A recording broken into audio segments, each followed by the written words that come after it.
All right, animation fanatics, are you ready? Let's dive deep into what makes a character tick. Those 12 principles of animation. We're going way beyond the basics here. Yeah, we're talking about the secrets, the nuances that take animation from just motion to like believable characters with real depth. Okay, and these principles, they came from Disney, right? Talk about animation Oh, history. absolutely. We're talking about legends here, Frank Yeah. Thomas, Ollie Johnston. But these principles, they weren't, just handed down. They came about organically. Decades of these artists, working together, collaborating. Okay, so instead of just saying, hey, this movement needs more oomph, they developed these principles as their animation, like shorthand. Precisely. And that oomph you're talking about, that's the heart of it all. Breathing life into these characters. See, they weren't aiming for perfect realism, not exactly. It was always about the illusion of life. Now that's an aha moment. So it's about understanding these principles as tools, not rules, right? Exactly. It doesn't matter if it's, hand-drawn animation or the latest CGI. These principles, they transcend technique. It's all about infusing those characters with personality, with purpose. Which brings us to the good stuff, diving into the principles themselves. And believe me, we're going deep. Let's start with squash and stretch. Everyone thinks bouncing ball, right? Yeah, a classic example. But here's where it gets really cool. Squash and stretch, it's way more than just a change in shape. We're talking about conveying weight, mass, even emotion. Emotion, hold on. Emotion through squash and stretch, that's a new one. Think about it. A character who's like really excited, about to jump. Yeah. They might have this upward stretch like their anticipation is pulling them up. But that same character, if they're dejected, might squash down, their posture reflecting how they feel inside. Wow, I never thought about it like that. So it's like their physical form is echoing what's going on in their head. Exactly. And, this ties into another core principle, one that's all about setting the stage for those emotions, those actions. Anticipation? Oh, anticipation, the art of the tease, Yeah. the build-up. It's like that moment right before a roller coaster drops. You know it's coming, but the anticipation makes it, I don't know, more exciting. Perfect analogy. Yeah. And just like that roller coaster, anticipation in animation, it's all about managing the audience's expectations. It's creating that sense of what's going to happen next. So a tiny eyebrow raise before a character delivers a punchline. That's anticipation, getting us ready for the humor. Exactly. Or imagine a character who's about to be startled. You could have this slow, exaggerated wind-up before they jump a mile high. Makes the surprise even bigger because you've drawn out that anticipation. Okay, so anticipation, it's not just about the movement, right? It's about directing our eyes, our focus. You're creating this visual language. You got it. And to take that visual language even further, we need to talk about timing. Timing sounds so simple, but we all know it can make or break a scene. Absolutely. The speed of an action, it can drastically change the meaning. A slow head turn, that can be thoughtfulness, curiosity. But that same head turn, if it's super fast, suddenly it's like, did you hear that? It's like the difference between a casual chat and a panicked whisper. Same words, totally different delivery. And just like a well-placed pause adds drama to a conversation, those beats of stillness and animation, they're crucial for timing too. It's not just about how fast something moves, it's also about those moments in between. Okay, so mastering timing is like being a conductor, orchestrating every little beat, every movement to get the perfect response. What's next on our animation symphony tour? A conductor, I like that. Timing really is like orchestrating a scene. But we're just getting started. Let's talk about how that sense of timing, how it can be pushed even further, exaggerated for an even bigger impact. Okay, exaggeration. This one feels dangerous, but so much fun. Like, where's the line? When does it become too much? It's a balancing act for sure. Exaggeration in animation, it's not about like distorting reality completely. It's more about, emphasizing heightening, making those movements, those expressions really pop on the screen. So a surprise character, we're not just talking raised eyebrows, we're talking eyebrows flying off their forehead. Exactly. Think of it this way. You're capturing the essence of an emotion, an action, and then you dial it up. A subtle head tilt. That becomes a full body lean, a quick blink. Now the eyes are squeezing shut. Now I'm picturing all those classic cartoon moments, a character's jaw hitting the floor in shock, exaggeration gold. But it's not always about those big, over-the-top moments, is it? You're right.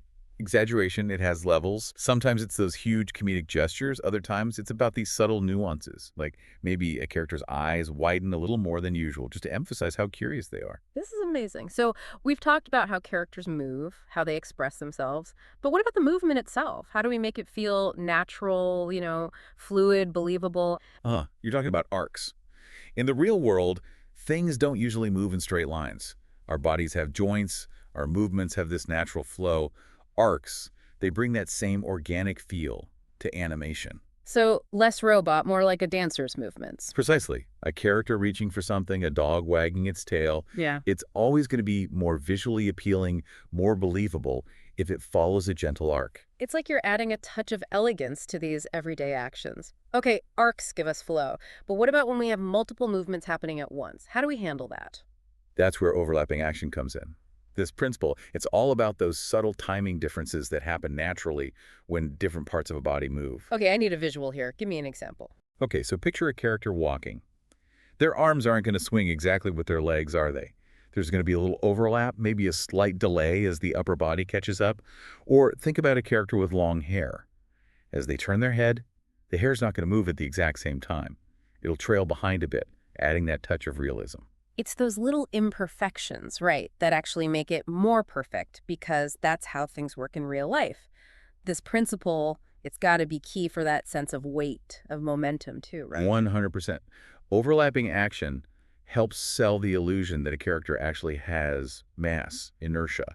It's those subtle delays, those overlaps that make a movement feel less like, pose to pose and more like a continuous flow. Okay, I am seeing animation in a whole new light here. It's like all these tiny details working together to build this amazing illusion. And speaking of details, let's talk about secondary action. Now, this isn't about, the sidekick who steals the show. This is about those smaller actions that support the main action, adding those little extra layers of richness. Okay, you've got my attention. Give me an example. Paint a picture with your words. Let's say our character is walking across the room, right? That's our main action. But maybe as they walk, they adjust their bag on their shoulder, play with a bracelet, or even just have a little bounce in their step. So it's like we're using these tiny movements to show character, personality, maybe even hint at a backstory without saying a word. Precisely. It's those little things that make a character feel more three-dimensional, more alive. A nervous character might fidget with their clothes. A confident one might have a swagger. It's like the difference between a flat drawing and a sculpture you can practically walk around. Arcs for flow, overlapping action for realism, secondary action for personality. What's next in this animation masterclass? Now, we've got to talk about controlling the speed and the emphasis of those movements. And that brings us to slow in and slow out, or sometimes it's called ease in and ease out. Ooh, getting flashbacks to high school physics, inertia, momentum, all that. Exactly. Just like in real life, where objects don't just start and stop instantly, animation needs those moments of acceleration and deceleration to feel natural. So a character who's been running, they wouldn't just come to a sudden stop, would they? Not unless we want them to faceplant. Instead, we'd use slow in and slow out to have them gradually slow down, maybe take a few extra steps before coming to a complete stop. Like when you're in a car and you feel that gentle push and pull as you speed up or slow down. It's subtle, but makes all the difference. Exactly. But here's something cool, slow in and slow out. Yeah. It's not just for physical movement. You can use it for things like facial expressions, too. Now that is interesting. Tell me more. Imagine a character going from happy to sad. They wouldn't just instantly switch from a smile to a frown, right? No.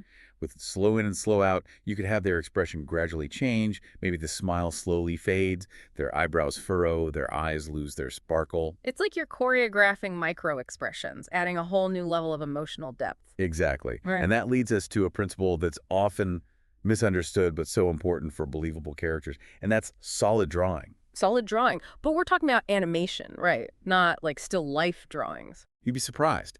Even though we're dealing with moving pictures, those principles of solid drawing, they still matter.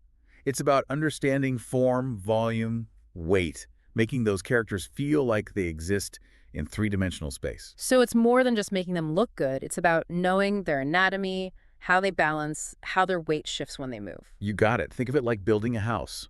If the foundation is weak, the whole thing falls apart.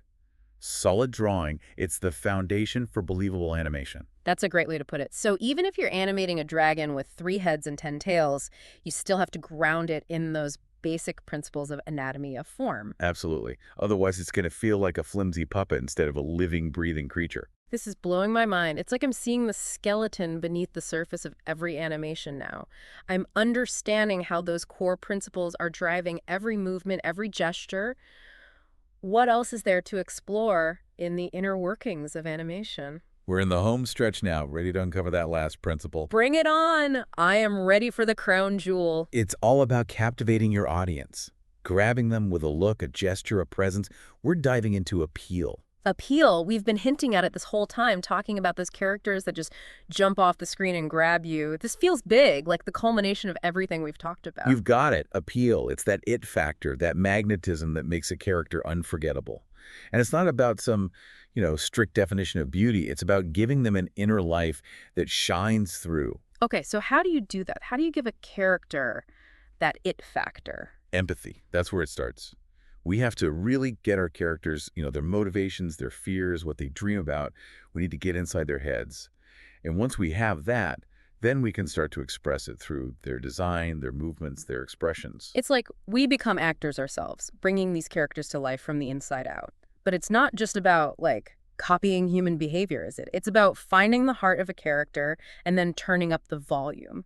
Absolutely. Yeah. Think about those classic Disney characters, the ones everyone remembers. They might be, talking animals or whatever, but we connect with them because their emotions, their struggles, they feel real. Like, a well-timed eyebrow raise can tell you everything about a character's personality, or how they walk can hint at their past. It's amazing what those small details can do. Exactly. And here's something interesting. Appeal. It's not just about making someone likable. A villain can be just as appealing as a hero, maybe even more. Wait, really? Are you saying villains need that same depth, that same it factor to really work? Absolutely. Think about the villains you love to hate, the ones that give you chills. They're often the most charismatic, the most visually interesting characters out there. They pull you in even when you're cheering for their downfall. It's about making characters feel real, believable with layers, whether they're good or bad. This is making me rethink every animated movie I've ever seen. I'm realizing how much work goes into creating each character, even the minor ones. It's like they all have their own story to tell. You got it. That's the magic of animation. Every detail, every frame is all a choice, all working together to bring these characters to life and tell a story. We've covered all 12 principles, and honestly, I feel like I've unlocked a whole new level of animation knowledge. So as we wrap up, what's the one thing you want our listeners to take away from this? These principles, they're not just for, professional animators. Anyone who wants to bring their characters to life can use them, whether you're doodling in a notebook or making a movie. They're about observation, imagination, and really wanting to create something magical. So well said. These principles are timeless. They remind us that animation isn't just about moving drawings around. It's about capturing life itself, the joy, the sadness, the laughter, the hope, and sharing that in a way that goes beyond words. Couldn't have put it better myself. And there you have it, everyone. A deep dive into the 12 principles of animation. We've learned so much and maybe even gained a newfound appreciation for those captivating villains. But remember, this is just the start. Now that you know these principles, keep an eye out for them. Pay attention to how characters move, how their expressions change, all the little things that make them feel real. You might be amazed by what you see. Until next time, keep those creative sparks alive.